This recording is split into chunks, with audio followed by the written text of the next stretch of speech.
Forbes Books presents The Great Digital Transformation with Gerard Zatvani, highlighting the pioneers that reimagined possibilities and reimagined businesses. Hola, I'm Joe Pardavila, and Gerry and I welcome Rodney Zemmel to the podcast. Rodney is a senior partner at McKinsey Digital and the co-author of the new book, Rewired, the McKinsey Guide to Outcompeting in the Age of Digital and AI. With his extensive expertise in digital transformation, Rodney's here to talk about the exciting possibilities and challenges that we face today. Throughout his career, Rodney has been at the forefront of driving digital innovation, and as the global leader at McKinsey Digital, he's assisted clients across the globe by harnessing the power of data and analytics, digital culture, and capabilities. Rodney, welcome to the podcast. Thank you. Excited to be here. So, Rodney, we've got to start with the book because we want to be respectful because I know you're doing the tour promoting Rewired. So it's called Rewired, the McKinsey Guide to Outcompeting in the Age of Digital and AI. Talk about the importance of publishing it right now. We could not have picked a better moment. I'm spending all day, every day talking about generative AI. And I wish I could tell you we planned that, but it's all luck. And generative AI is a fantastic accelerator for this conversation because on the one hand, it lets companies do better, faster, and at less cost, a whole set of things that AI used to do before.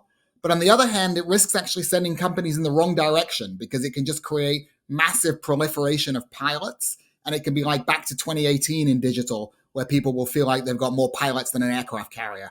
And the book is supposed to be the guide to help companies and organizations work through that. Nice. And Rodney, so as you can tell, Gerry's the genius here. I am not. So we've been talking about generative AI for a while. And every time I talk about it, Gerry's like, this has been around forever. This is just all you newbies jumping onto the scene. But Gerry, talk to me about like the current state of AI for you, because like you always tease me, this is not new for you folks in the tech industry. But what do you think about the state of it now and how it works into what Rodney's doing with McKinsey? Well, basically, AI has been on a hype curve since quite a number of years. So this is not really that much of a news for us. But what's happening with ChatGPT especially, and the number of users they were able to add onto the platform really fast, it's really impressive. And it's kind of AI is getting into, I would say, into a place where we can actually use it. Maybe without guardrails sometimes, maybe in directions there we shouldn't be using it. But we can actually use it. We can actually have some ways of showing how AI can improve and enable and augment what we are doing on our day-to-day. So I think this is positive.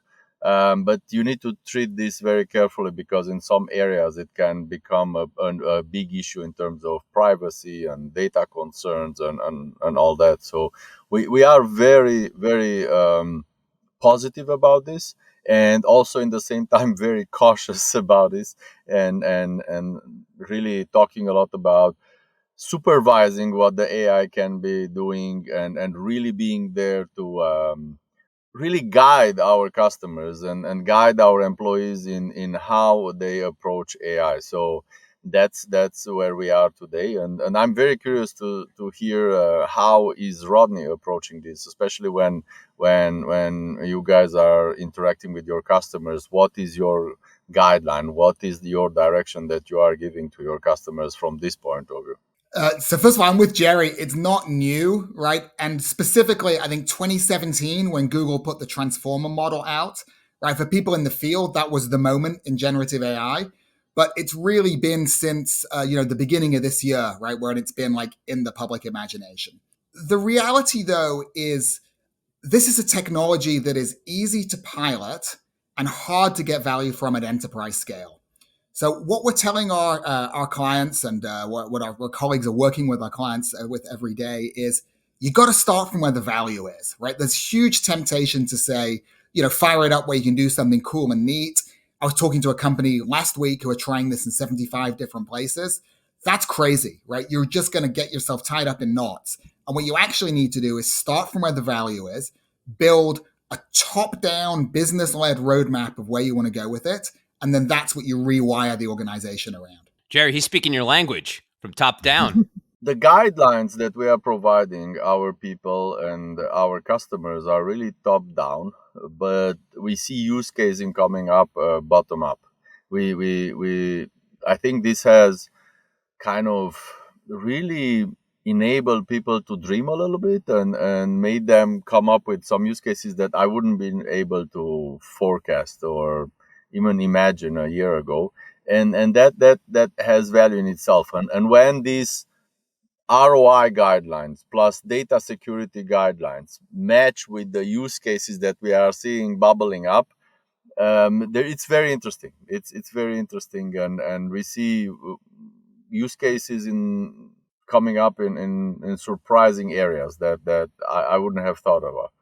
We allow this kind of a bottom up, top down in our way of doing things.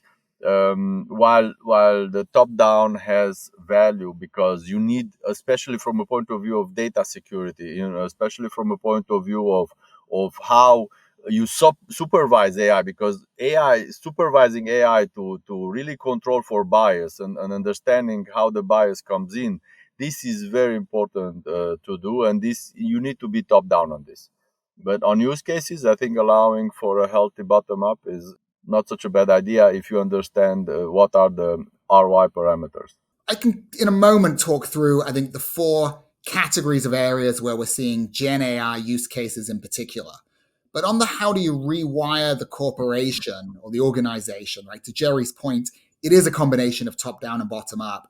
And we think that recipe has 6 pieces to it, right? It starts with the business led technology roadmap. Then it's about talent. Then it's about the operating model, right, which usually involves Agile, and we can talk more about that. Then it's about technology and tooling, right? Of course, technology is in there, but there's a reason why we have it as number 4, not number 1. Then it's about data. And then it's about your approach to adopt and scale and really make sure you're driving it well across the enterprise. You have a pretty detailed framework on how to go about it. I think what I'm interested mostly about philosophically, how do you see this interaction between what AI is bringing to the table and what we can see happening with the entire gig economy, like all this on-demand workforce. And if you are connecting this on-demand workforce with this remote workforce, with the remote home offices, which is completely a new trend since the pandemic, these are going to transform in a way the way we work, the way we address work, and I think especially also in our field, as we are delivering professional services in our field, and I guess in many areas where you have accountants and you have copywriters and you have all of these kinds of areas, industries where these 3 trends will come in and will have a huge impact in their industries, and it will strongly change the way people work in these areas. Do you have a view on this? Like what do you see in terms of trends? What do you see in terms of directions? Yeah, we could do a whole, other podcast just on this topic of remote work. I mean, we definitely see it as a trend that is here to stay, and there's clear differences by geography and by industry. But we're not going to go back to everybody 5 days a week in the office across all industries the way we were before. I think where it relates to what companies need to do to get value from digital and AI, at the core of that operating model, that 3rd chapter that I mentioned, you've got to get teams working in real agile pods. And I wish we had a different word than agile because it's become a complete business cliche. Like, the Agile Manifesto is probably old enough to have graduated from college by now. But when we looked at our research and we saw who are the companies in the top 25% who are actually making, having positive P&L impact from digital rather than just, talking about it, all of them were doing some form of an agile pods operating model. And not just in technology. The key part is technology and business working together. But actually, to get into that top quartile, it needed to be technology, business, and the control functions. So whether that's legal, finance, HR, whatever the control function is relevant to your industry, those have to work together. You can certainly make those pods work in a remote environment, and many companies are, but it's that empowered agile team that we think is the core of the model. And I'd like to get your take too, as a global leader of McKinsey Digital.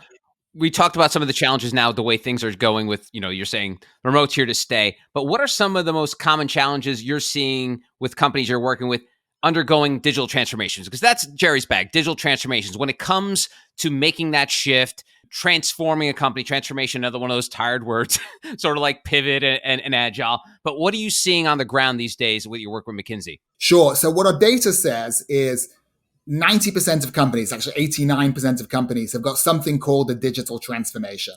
I actually think I've almost never met a company who doesn't have something called that, but maybe they're the ones who wouldn't talk to me anyway.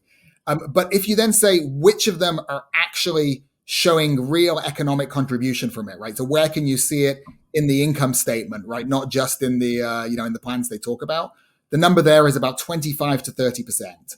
So 25% are showing real positive impact in cost, 30% in revenue in terms of are they on the target, hitting the targets they set out to achieve. There's a whole set of things that drive like who's successful and who isn't. And that's really the thesis of the book. One super simple one, it is this idea of aligning the top team around where you're actually going to drive value. How is the company going to turn this into a source of competitive advantage and not just a bunch of projects? A common failure mode is a CEO or even worse, a chair says, we're going to go digital.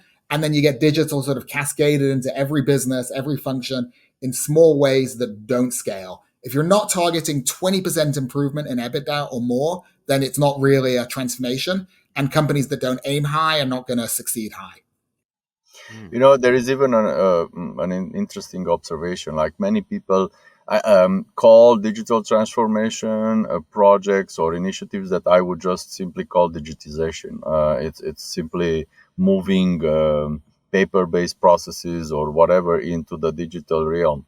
And they are not really that transformative because it's not really transforming any kind of business processes. So I from all of these companies that are talking about digital transformation, I think that just some of them that are really transforming things, that are really looking into new ways of running business processes that are really transformative to their business, they really have an impact to their bottom line at the end of the day. And I think this is the trick. And how do you bring in AI to a project so that it can have a real impact on the bottom line? Yeah, and that's why, I mean, that's well said, Gerry, but I think it's exactly why we picked the word rewired, right? Because transformation has become a bit of a, everyone's got one. Actually rewiring your organization top to bottom takes work, and that's what it takes to succeed and deliver real impact. It's a good way of talking about digital transformation, to rewire the company, to reimagine business processes and rethink the way different functions interact with each other. That's really transformative.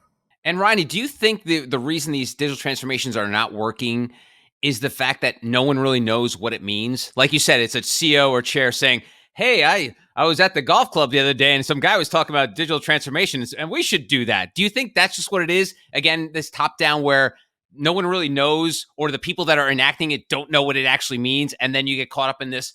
So what are we actually doing here? Yeah, listen, I think we're past that, right? Okay. I think, that may be true in some cases, but I do think there is something there about clarity of objectives, right? So there's lots of companies who are modernizing their core technology. Maybe they're doing a cloud migration, maybe they're doing an ERP or something, and they're calling that a digital transformation. But really what you're doing is you're doing what the CIO, the CDIO is supposed to do in terms of improving the enabling technology of the company. If you're doing a transformation, you're transforming, you're changing the way business gets done in that company. You're really you're really taking what you did before in a much more data-driven way that's driving revenue, driving cost, driving customer experience in a really measurable way. And thinking about it that way, what's the customer impact and what's the financial impact that drives, rather than just, we're going to do cloud, or we're going to do AI, or we're going to do AR, VR, right? Rather than starting from a technology conversation, that ends up being one of the success factors in Rewired. All right, so let's get positive here, Rod. What are some of the key traits you're seeing that define a successful digital culture? What are some of the things that stand out outside the obvious of actually being profitable and successful? But are there some traits that you see that sort of like almost like shine a spotlight? Like, oh yeah, that's why they're working, because they're doing X, Y, Z. Yeah, absolutely. Right. So I mentioned one already on the operating model, right? Having some version of Agile.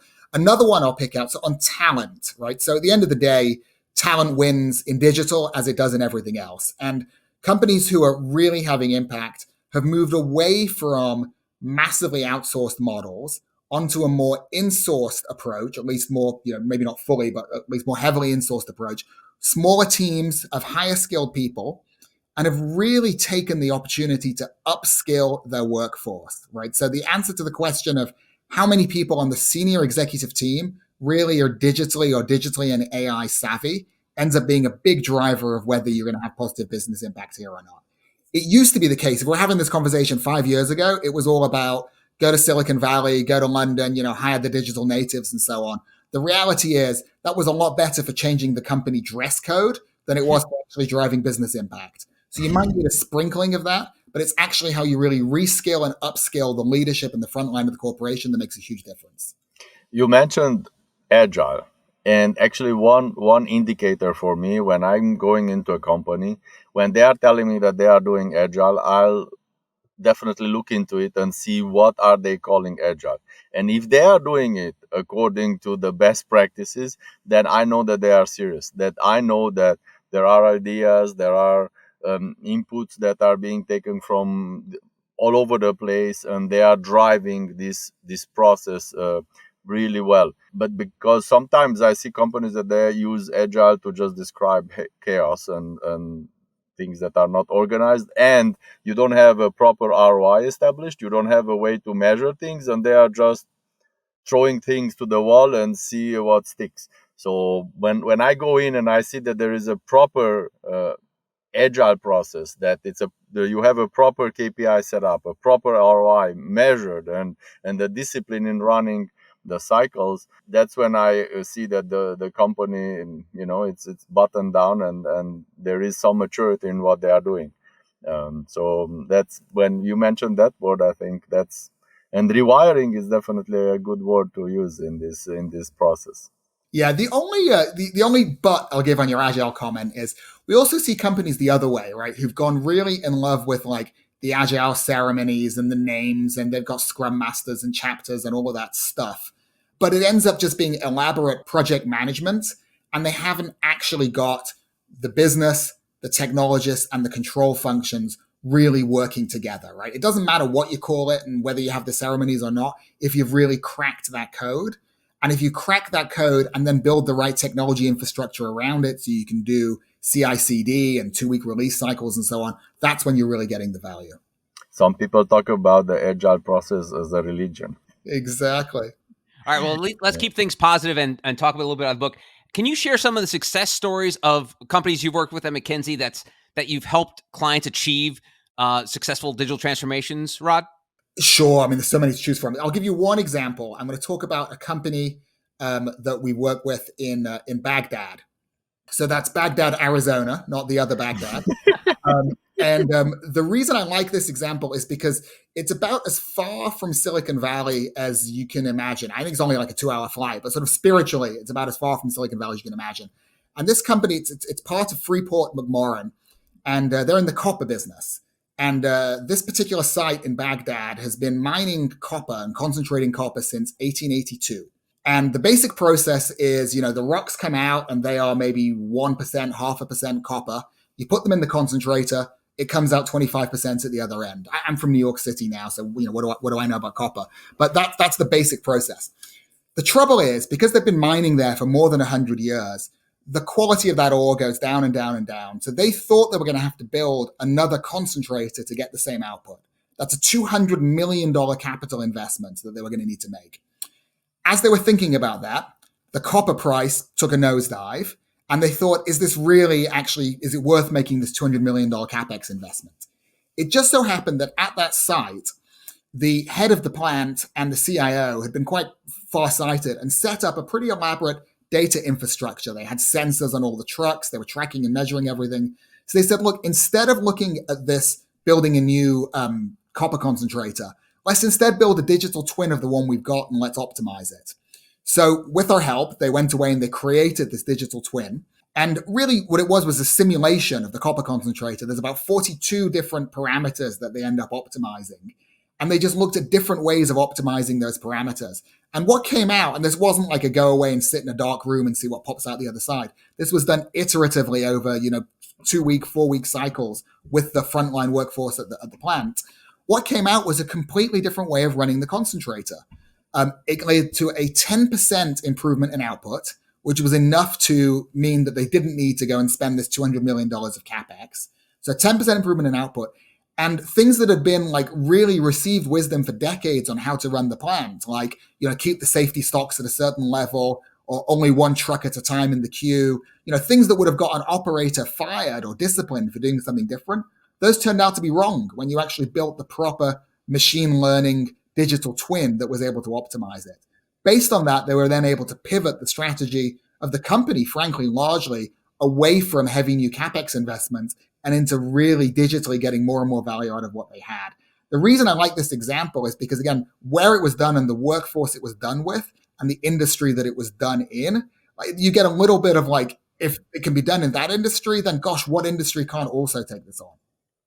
Wow, what a great story. And it almost seems like it takes on that sort of ethos that everyone has sort of been crowing about recently, Rodney. It's like, regardless of whatever company you are, you're a tech company. And this is a kind of example of that. And I know Gerry's pushed back a little bit on that, but the idea that even though you're a copper company, you're also a tech company too at the end of the day. I couldn't disagree more with you, I John. know, yeah, I know, Gerry, I know. Everybody's calling themselves a tech company. I know.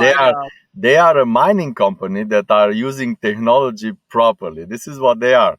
And they are looking at data and they are making decisions based on data, not on feelings and on gut. Because technology enables you to gather data, enables you to look at data in ways that you were not able to do 20 years ago. So the fact that you are using technology in the right way, that doesn't make you a technology company. That makes you a mining I'm just company. goading you, Gerry. I knew you were going to get mad. Yeah. But I'll take the bait too. I think, a company that is Rewired is a company that is using technology properly and is getting value from technology as a strategic asset the same way it's getting value from its people or whatever other, assets that it might have. Whether it then calls itself a technology company, I think is going to depend on what are the PE multiples of tech companies at the time. But it is amazing how, in industries from real estate to healthcare to others that were fairly slow to move, we're seeing massive potential for this rewiring around technology. Yeah, no, I definitely agree. Using technology in the right way can transform your industry for sure. And you need to do that. Definitely, I'm on board with that. But calling yourself a tech company, it's a little bit of a stretch. And yeah, because I really like technology and I'm in this field and we do technology in and out and everything. But I would never call myself a mining company or a shoe manufacturer company because it's just not my field. And them really understanding what they should be doing in the mining field, it's what makes a huge difference for them. And the fact that they put in sensors and they looked at it and they understood the process and what is important in the concentration process, all of these parameters, looking at those, this is they know these things. This is what they will be watching. This is what they will be measuring. This is on the concentrator, they know how much sulfuric acid they should use and all of these things. That's really their job. That's their expertise, their industry, and they should be very strong on that. And they should be savvy about using technology. That at least this is my. When you lose focus and you start calling yourself a tech company, then that's not a good sign from my point of view. Gerry, I promise I won't do that again to you. And Rodney, you mentioned healthcare. Given your previous experience leading McKinsey's healthcare systems and service practices, talk about the intersection of digital transformation and the healthcare industry. Because we haven't talked about healthcare much on the pod, so I'd love to get your take on that. So this is actually the reason I got into digital. Healthcare, obviously has incredibly important, that industry has an incredibly important mission in terms of making people's lives better. And it's a slow industry. I mean, healthcare productivity, right? If you look at like FTEs per patient bed day, right, which is one measure of, labor productivity, that has not changed in US healthcare in 20 years. So whereas every other industry has got labor productivity out, healthcare largely hasn't. And now all of a sudden it's beginning to. And the places that are beginning to are the places that are adopting technology well. Now, we've also seen a lot of adopting technology badly, right? People talk about the interoperability problems. People talk about the legacy tech problems, all of those things that have made it slow in healthcare. The reality is, though, and maybe this is back to Gerry's point, I don't want to set him off again on but it's not just about being a technology company. The reality is, legacy mindsets is actually a bigger issue than legacy technology. And the companies that have taken how do we increasingly modernize our tech backbone and, keep playing catch up on tech have moved pretty slowly. And instead, the companies or the organizations, because many of these are not for profit, who've said, how do we actually set a roadmap from the top of where we want to go? And how do we rewire around that? And yes, we'll need to modernize our technology, but instead of saying, let's tomorrow move everything to the cloud, instead we're going to say, where do we actually need AI to make a difference in our business? Therefore, what do we need to move to the cloud to support that? And instead of saying, let's get all the data in the world and put it in a giant data lake, but say, what are the specific data products that we need to create to advance our business and serve our patients better? They're the ones who are in a better spot. And really, it was through having that dialogue and working with some healthcare companies and seeing what a difference it could make, not just for their shareholders and so on, for the ones that were for profit, but really for society and for the mission, which is what got me passionate about technology, which is, what I've been doing for the last, I don't know how many years now. Gerry, we haven't talked much on the pod, like I said. Have you dabbled working with any healthcare companies with OSF and such? Yes, we did. And I actually have a pretty different view about healthcare.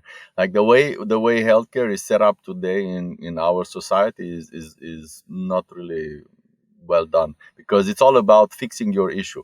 You have a broken shoulder, let me fix you, and okay, you can measure the productivity on how fast you can fix that and what is the cost per unit and be really effective with that. But how about getting into a model where I can compensate you for you not breaking that shoulder? How about for you having a healthy diet and not getting to be obese?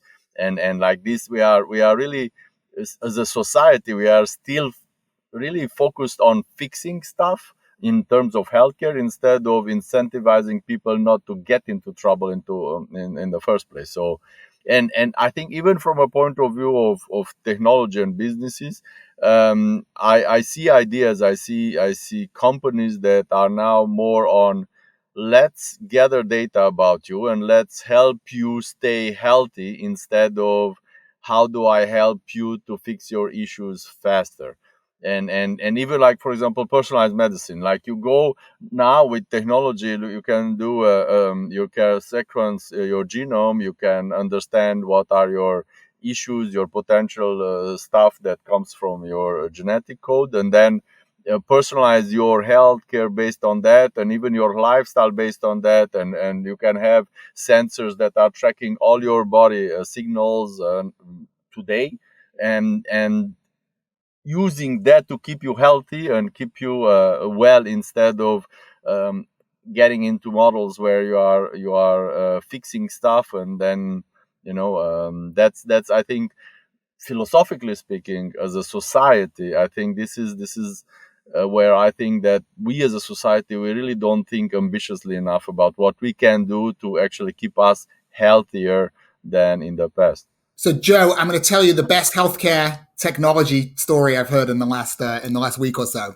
So, this was a pilot done in the UK where they essentially created a doctor chat, right, using one of the generative AI technologies, and they got groups of patients.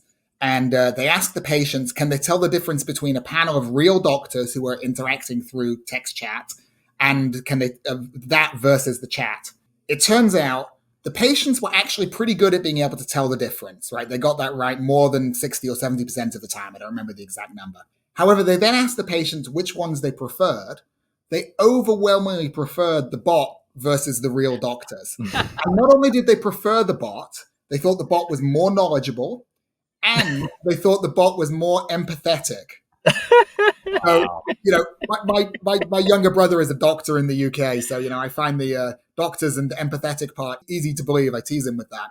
But it just shows the power of these new technologies. And that's obviously To call that a customer service example would be trivializing it. But if you think about how that would be applied to customer service or any sort of customer interaction function across companies, it has enormous potential, right? But thinking through where to start, how to make that work in a robust and scaled way, how to actually build all the right incentives around the organization to use it, how to handle the data in the right way. That's what we're talking about when we talk about Rewired. Again, easy to pilot, but hard to get to work at large scale. In systems like UK, I think they can work on setting something up where you are going to be incentivized to stay healthy. It's much more integrated, and the data is captured in a much more integrated way than in other countries. And I think that from this point of view, I think UK has a good potential if they are able to kind of not shoot themselves in the foot. Of course, they could be able to do a much better job in keeping the people healthy, really. And Rodney, wrapping this up here, I want to talk about the current state of technology. And obviously, AI is having its moment. It's become mainstream. We've already made it clear that it's been around for a while, but it's mainstream now. Is there anything else in technology that's even close to having impact on society? Are you seeing anything in your work or that you've spoken to folks or clients that is it just AI all the time now, or is there anything else you're excited about? So I thought you were going to ask me what the value of your NFT portfolio is these days, right? So, No. yes. So look, clearly there's a hype cycle here, right? And AI is having a moment. We though think it is much more than the hype cycle, and that AI, I was going to say a 10-year trend. Gerry would probably say it's a 30 or 40-year trend in AI here. And generative AI is just sort of the latest flourish on that wave. That will continue. That is the one I'm most excited about for right now. If you were to ask me about 10 years from now, the other one I'm most excited about is quantum computing, right? I think if that works, and that's still a giant science experiment, but if that works, it will have really transformational impact. And of course, there's interaction between what AI will be able to do if it has quantum computing on the back end as well. So the two come together. Rodney, how about this? AI will enable to generate a lot of videos. Many of those will be deep fakes, and many of those will be used to disrupt everything that we know about news and information and whatnot.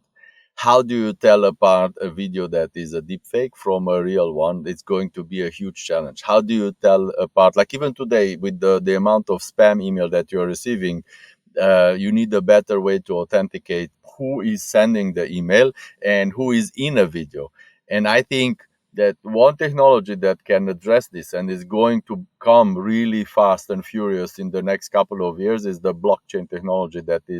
It is the technology that is the foundation for the entire Bitcoins and all of these things. The blockchain technology is able to authenticate and is able to really track who's done what, and that is going to be an issue because with the amount of deepfakes that we are seeing lately coming out and better and better and better, you won't be able to say who's a real person and who's not very quickly. And that has a huge potential to mess up our society if we don't use something that is able to authenticate much better. Yeah, and if I maybe take Gerry's point and generalize it a little bit, another thing we talk about in Rewired is this idea of building digital trust, right? There is no doubt that, even before we were having the generative AI conversations we're having now, right, that there's just enormous potential for damaging your customers or your stakeholders' trust. And we've seen that, multiple times in the press. And we think part of the recipe here is companies and organizations really need to think about how are they building trust for all their stakeholders that is not just the minimum regulatory standard. And by the way, the regulations are always going to be evolving and probably lagging. But what do you need to do to really invest in building trust that you're an organization where people will actually want you to have all the data that you have and that will want to interact with you through all the amazing digital ways that you can. Great. His name is Rodney Zemmel. He's a senior partner at McKinsey Digital and the co-author of the new book, Rewired, the McKinsey Guide to Outcompeting in the Age of Digital and AI. Rodney, thanks so much for the time. Thanks for helping me rile up Gerry. I like to get his blood flowing every once in a while, so thank you for helping me out, Rodney. You're welcome. This was fun. Thank you. This has been The Great Digital Transformation with Gerard Zatvani. To participate in the conversation, go to gerardzatvany.com. The Great Digital Transformation is a production of Forbes Books.